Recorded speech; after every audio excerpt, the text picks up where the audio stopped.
Hello, everyone. My name is Aiden Yang, and I'm enrolled in Sociology 205, Section 503, in the fall 2025 semester. I was born in 2006, which classifies me under the Gen Z/slash millennial generation, and I was raised in Sugar Land, Texas, for all of my life until I came to Texas A&M University, which I currently reside at, and more specifically, College Station, Texas. Today, I'll be using the theory of sociological imagination as described by the American sociologist Charles Wright Mills to connect both my personal experiences and identity with larger social forces. And as a brief overview, sociological imagination is the ability to recognize and see connections between our personal experiences and the larger social forces behind them. The three statuses that I believe are most central to my identity and have thus most heavily influenced my life and future aspirations include being a student, being an Asian second generation immigrant, and being a young man in our current Gen Z society. My status as a college student and student in general is a critical part of my current identity because it shapes both my daily routine, the responsibilities I carry, and my future life aspirations.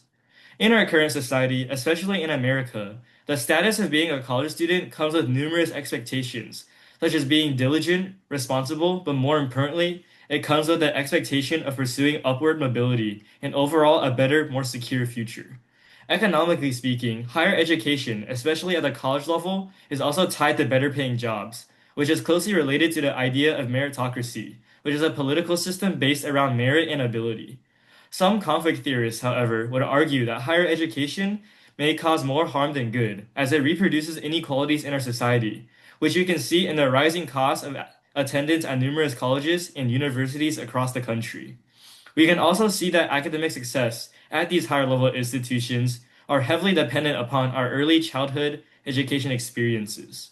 For example, my experience attending a public high school, which placed a heavy emphasis on the preparation for college, allowed me to feel more confident and prepared when I eventually did enter college. My status as being a second generation Asian immigrant is also a critical part of my identity because of the expectations placed upon me by my family due to this role. While it was never directly stated to me by my family, as a second generation immigrant, there are certain informal social norms that have been taught to me through family socialization that I have learned while growing up. Some of these informal social norms that I've experienced include the heavy emphasis on respecting both elders and adults in general. Actions such as holding doors open for the elder, serving them food at dinner, and greeting them have all been instilled in me since I was a young child. Additionally, being an Asian second generation immigrant, it also came with the social stigma surrounding Asians in general, namely us being very academically driven, etc., sometimes to a fault.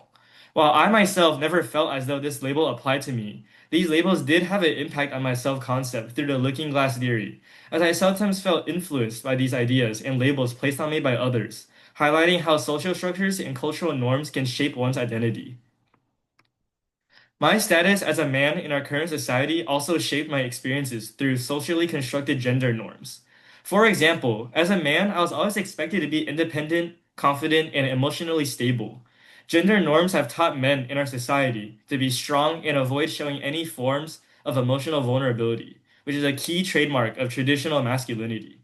Family socialization also contributed to this, as the men in my family all followed this traditional line of thought. Ideas of being independent and generally career driven also contributed to my identity, as it added on to the pressure to do well academically and being ambitious for a successful career. These ideas all contribute to the idea of role strain, as I attempted to balance both my emotional well being as well as the cultural expectations of being tough and reserved for much of my life. However, if I were born in a different era, I believe that these gender norms would have been even more strict.